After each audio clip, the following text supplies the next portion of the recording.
मेरे दोस्तों अस्सलाम वालेकुम। दुआ है आप लोग खैरियत से हों।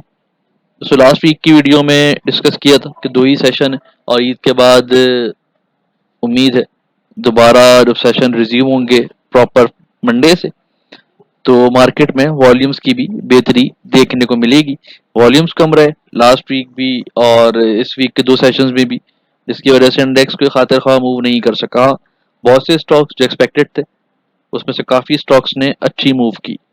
फर्दर नेक्स्ट वीक क्या हो सकता है, नेक्स्ट वीक की कैंडल क्या कहती है, इसके अलावा हमारे 30+ स्टॉक्स क्या कहते हैं, कहाँ पर बाइंग कहाँ पर सेलिंग, और क्या इम्पैक्ट हो सकता है कोरोना का और अफगान डिस्प्यूट का मार्केट पे आने वाले वक्तों में। इन सब चीज़ों को डिटेल में डिस्कस करेंगे। तो कोशिश करें वीडियो को आखिर तक देखें और अपने लिए टाइम निकालें।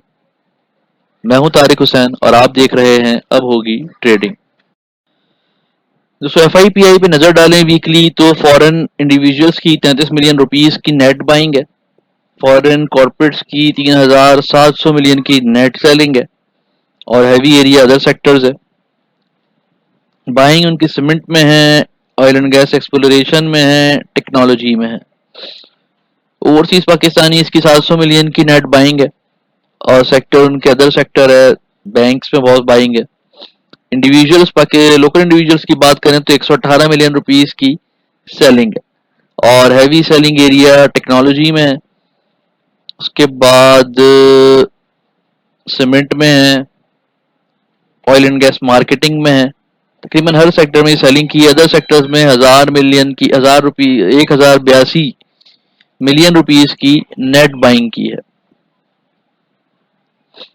कंपनीज की बात करें तो 700 मिलियन की नेट बाइंग है। हैवी सेक्टर्स हैं, अदर सेक्टर में बाइंग है। सीमेंट में तकरीबन हर सेक्टर में बाइंग है थोड़ी थोड़ी। बैंक्स की 14 मिलियन की नेट सेलिंग है, बहुत थोड़ी सी सेलिंग है और ज़्यादा सेक्टर्स में इनकी भी बाइंग है। NBFC 11 मिलियन की नेट बाइंग है और म्यूचुअल फंड की 56 मिलियन की बहुत छोटी सी बाइंग है, जिसमें हैवी एरियाज हैं, अदर सेक्टर्स और टेक्नोलॉजी। बाकी हर सेक्टर में सेलिंग की है इन्होंने।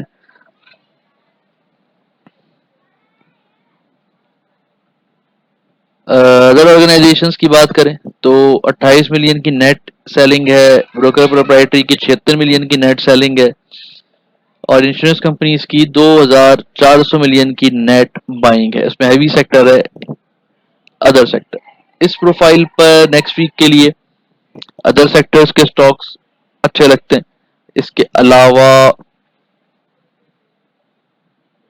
बाकी जो स्टॉक्स हैं उसमें मिला जुला रुझान, यानी कि सीमेंट है, बैंक्स हैं, टेक्नोलॉजी है, उसमें एक रेंज बाउंड मूवमेंट देखी जा सकती है। दोस्तों इसमें और एक चीज बताता चलूं कि ये वीकली नहीं बल्कि लास्ट 5 डेज की FIPI थी। लास्ट वीक के देख रहे हैं तो सिर्फ 2 दिन हमारे काउंट होंगे और उन 2 दिनों में हमें दिखता है कि इंडिविजुअल्स की इस वीक की हैवी बाइंग है और फॉरेन कॉर्पोरेट्स की हैवी सेलिंग है। म्यूचुअल फंड की भी हैवी बाइंग है 2 दिन की। 2 दिन में 131 मिलियन की बाइंग की है म्यूचुअल फंड ने। नेक्स्ट कैंडलस्टिक चार्ट देखते हैं।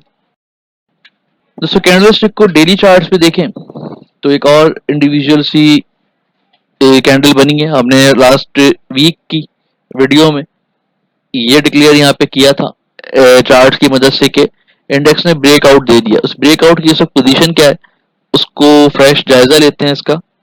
दोस्तों लास्ट वीक की वीडियो जहन में हो और ये चार्ट अगर जहन में हो देखने वालों के, तो इंडेक्स इस वक्त ब्रेकआउट के ऊपर ऊपर है। ब्रेकआउट पे जो ट्रेंड लाइन बनी है इसकी सपोर्ट के ऊपर, और आज जहां से सपोर्ट ली है लास्ट 2 डेज वो ब्रेकआउट ट्रेंड लाइन की ही सपोर्ट है बेसिकली। जब तक इसके ऊपर ऊपर है इंडेक्स तो यहाँ पर ये ब्रेकआउट वैलिड है, जब तक एक कैंडल फ्रेश कैंडल इसके नीचे नहीं बन जाती। बोलिंगर बैंड से देखें जो कि 15 जुलाई को और 16 जुलाई को 48,200 की प्रोडिक्शन दिख रही थी, वो अभी कम होके 48,135 के करीब रह गई है और 48,200 48,400 तक भी थी 13 जुलाई तक। लेकिन ये थिन हो रहा है बैंड। बैंड का थिन होना इंडिकेट करता है कि इंडेक्स रेंज बाउंड पोजीशन में फर्दर कंटिन्यू करेगा। वॉल्यूम भी क्योंकि यहाँ सपोर्टिव नहीं है और वॉल्यूम बहुत वीक है, जब तक वॉल्यूम नहीं आते मार्केट में उस वक्त तक कोई वाजे मूव यहाँ पर बनती हुई दिखाई नहीं दे रही। लेकिन जब तक इस ट्रेंड लाइन के ऊपर है और ट्रेंड लाइन के ऊपर से ही बाउंस बैक होता है तो ये ब्रेकआउट वैलिड है। इंडेक्स की सपोर्ट 47,500 और 600 और इंट्राडे पर इतना बॉटम लग सकता है। रेजिस्टेंस स्टिल 48,147 पर है टॉप और ट्रेंड लाइन के ऊपर है, तो इसका मतलब है कि अगर ट्रेंड लाइन के ऊपर ही रहता है तो क्लोजिंग 47,700, क्योंकि आज भी इंडेक्स ने 47,700 किसी भी तरह मेंटेन रखा है। 47,700 के ऊपर इंडेक्स इस वक्त न्यूट्रल जोन में मूव कर रहा है। रेजिस्टेंस स्टिल 47,900 और 48,100 के लेवल पर मौजूद है और इंडेक्स ने वहीं से वापसी की है और आज 47,664 का लो बनाया है, जो कि इस बात की इंडिकेशन भी हो सकती है कि इंडेक्स ने रिकवर करके क्लोजिंग दी है। लेकिन स्टिल इस चार्ट पे 47,500 600 इंडेक्स का बॉटम नजर आता है मंडे के लिए। वीकली कैंडल का जायजा लें तो वीकली कैंडल की पोजीशन भी इंडिसिसिव है, तो नेक्स्ट वीक भी ऐसा दिखता है। हालांकि 2 सेशन का वीक था इसलिए वॉल्यूम भी बहुत कम है, डिक्लाइनिंग वॉल्यूम है ऑल दो प्रीवियस, लेकिन स्टिल ये वीक तो काउंट नहीं कर सकते इस तरह से जैसे कि 5 दिन का वीक होता है। लेकिन इनडिसिसिव कैंडल बनी है तो मुमकिन है कि इनडिसिसिव सेशंस देखें हम मंडे और ट्यूसडे को रेंज बाउंड सेशन देखें जब तक 48,200 क्रॉस नहीं हो जाता। ये एटलीस्ट 47,900 के बाद वीकली क्लोजिंग ऑब्जर्व नहीं होती, उस वक्त तक इंडेक्स इसी रेंज में मूव कर सकता है 47,300 से 48,100 के दरमियान। मंडे को मार्केट को इनिशियली पॉजिटिव देखा जा सकता है और इंडेक्स की इनिशियल मूवमेंट 47,840 की तरफ हो सकती है। ये ब्रेक हुआ तो फिर टॉप है of Monday, top of the day 47,900 950 हो सकता है जहां पे रेजिस्टेंस लाई कर रही है। लेकिन इनिशियली हम पॉजिटिव मूवमेंट एक्सपेक्ट करते हैं। इंडिकेशन है यहाँ पर इंडिकेटर्स पे कि मंडे को हमें ग्रीन सेशन से ओपन होता हुआ देख सकते हैं मार्केट को। पिवट डेटा पे देखें तो इंडेक्स की क्लोजिंग पिवट के पास है और इंडेक्स की फर्स्ट मूवमेंट 47,800 की तरफ हो सकती है और इंडेक्स का फर्स्ट रेजिस्टेंस 47,930 है इंट्राडे की, जहां पर इंडेक्स का टॉप हो सकता है। इसके ऊपर की क्लोजिंग इंडेक्स को 48,000 और 48,200 की तरफ ले जाएगी। डाउनवर्ड साइड पे अगर 47,670 ब्रेक होता है तो फिर 47,550 और 47,400 ऑन बोर्ड होंगे। बात की थी हमने कोरोना और अफगान डिस्प्यूट से रिलेटेड, तो कोरोना से रिलेटेड न्यूज़ का तो इतना इम्पैक्ट नहीं आएगा क्योंकि इसकी तो अब आदी हो चुके हैं। और हाँ, अफगान डिस्प्यूट से रिलेटेड जो खबरें जो चल रही हैं उससे मार्केट पे प्रेशर आ सकता है कुछ अरसे के लिए। तो इसमें कोशिश ये करें कि कम वॉल्यूम से और सिर्फ परफेक्ट स्टॉक्स जो कि लोअर रेंज और अंडर वैल्यू ट्रेड कर रहे हैं उसमें ज़्यादा इंटरेस्ट लें, क्योंकि अगर हाई बीटा स्टॉक पे जाते हैं इस वक्त इंट्राडे करने और कोई न्यूज़ आती है तो वो फिर बहुत ज़्यादा अचानक से आपको डिप दे देंगे। नेक्स्ट 30+ स्टॉक्स देखते हैं। तो सेस्कॉल की बात करें स्टिल बहुत वीक मूवमेंट है और अपसाइड टारगेट जरूर 8.5 9.5 10.5 दिख रहे हैं, लेकिन इस वक्त बिल्कुल भी जान नहीं है। बीजीएल 1590 के पास बाय कर सकते हैं स्टॉप लॉसेस के साथ, 1550 पे स्टॉप लॉस रखें। एमएलसीएफ इस वक्त बॉटम लाइन पे अपनी बाइंग की, यहाँ पर इसको बाय किया जा सकता है 4490 के करीब, 4530 के करीब भी इसको बाय कर सकते हैं। पीआरएल 2480 25 तक आ सकता है यहाँ से। एफएफएल ने काफी अच्छी हैवी यहाँ पर प्रॉफिट टेकिंग हुई है और फर्दर कंटिन्यू कर सकती है। बाय के लिए 1950 का लेवल रखें। एवीएन 118 से रिजेक्ट हुआ है और वहां पे भी जरूर रिजेक्शन थी, 110 को क्रॉस कर गया था।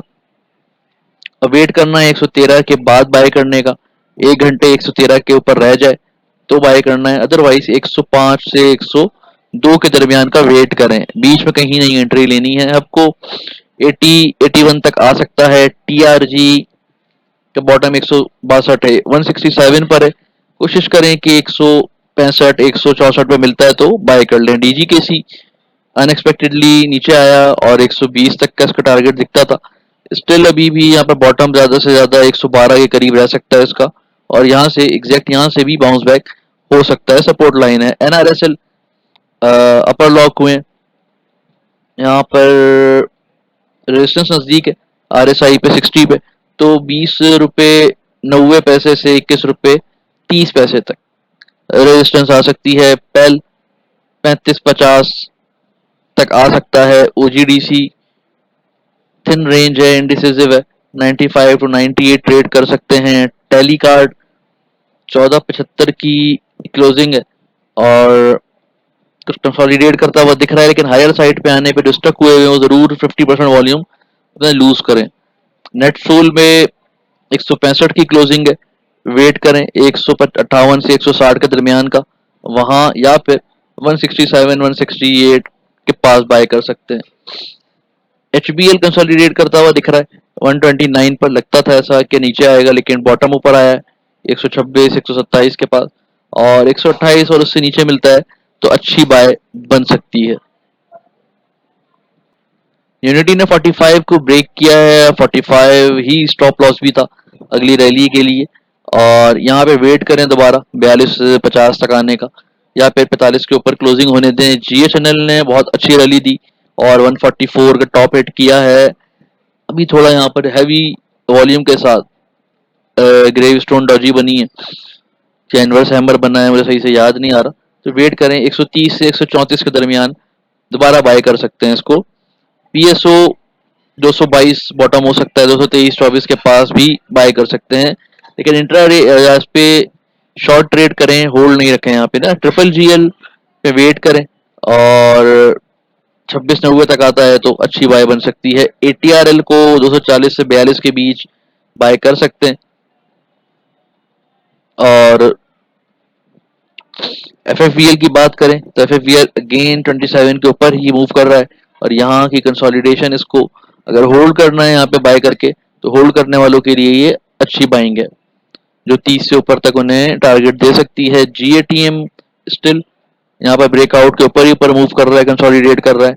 अपसाइड इस वक्त रेंज कम हुई है, 53 तक आ गई है, लेकिन इनके अगले आने वाले दिनों में वॉल्यूम आता है तो दोबारा ही 56 तक एक्सपोज हो सकती है। एसी में भी प्रॉफिट टेकिंग हुई, फूड सेक्टर काफी प्रेशर में रहा आज, और 19.10 से लेके 19.50 के दरमियान बाय दोबारा कर सकते हैं। एसएनजीपी ने दोबारा 7.5% के लॉक लिए, और लेकिन मंडे को एक्स डेट इसकी आज थी, मंडे को ये 4 रुपए नीचे ओपन होगा, 4 रुपए डिविडेंड दिया इसने, तो वेट करें डिविडेंड देने के बाद थोड़ा स्टेबल हो जाए तो दोबारा बाय ले सकते हैं। फिर 52 रुपए पे खुलेगा, 50 के नीचे स्टॉप लॉस रख के बाय ले सकते हैं। गेल स्टिल यहाँ पे साइडवेज 8 से 8.35, ज्यादा से ज्यादा 8.66 टॉप हो सकता है। फिरोज में 400 रुपए का अप लगा है और बाइंग करनी चाहिए 380 से 84 के बीच, क्योंकि प्रॉफिट टेकिंग हुई है, 380 के पास तक आने दें। बीएफएल में भी दोबारा इसको नीचे 32 के पास 32.5 के पास लें। आईएलपी 70-72 के ऊपर कंसोलिडेट कर रहा था, 74 रुपए का टारगेट लास्ट वीक डिस्कस हुआ था, और अभी भी यहाँ पे 73 रुपए के नीचे स्टॉप लॉस लगा के बाय ले सकते हैं। आईएसएल बाइंग लेवल है, बॉटम है, यहाँ पर इसको बाय कर सकते हैं, और थोड़ा और नीचे मिलता है 88-50 तक तो और अच्छी बात है। जेएससीएल में 24 रुपए 25 रुपए टारगेट हो सकता है, यहाँ से स्टॉप लॉस के साथ होल्ड कर सकते हैं इसको। एएसएल दोबारा थिन रेंज में आ गया और ज्यादा से ज्यादा 24-50 तक दिख रहा है शॉर्ट टर्म पे। शेल भी बॉटम ज्यादा दूर नहीं है, 171-72 अच्छी बाय है, यहाँ पर ही बाइंग कर सकते हैं इसको, और वॉल्यूम आते हैं तो ये दोबारा 180-182 तक जा सकता है। यहाँ से आप 30% करके बाय कर सकते हैं, फिर 172 पे मिलता है, 171-50 तक मिलता है तो और बाय कर सकते हैं। ये था आज के एनालिसिस और डेटा, उम्मीद है आपको पसंद आएंगे। वीडियो को लाइक करें, शेयर करें, चैनल को सब्सक्राइब कर लें और बेल आइकन को जरूर क्लिक करें। आप लोगों का बहुत बहुत शुक्रिया।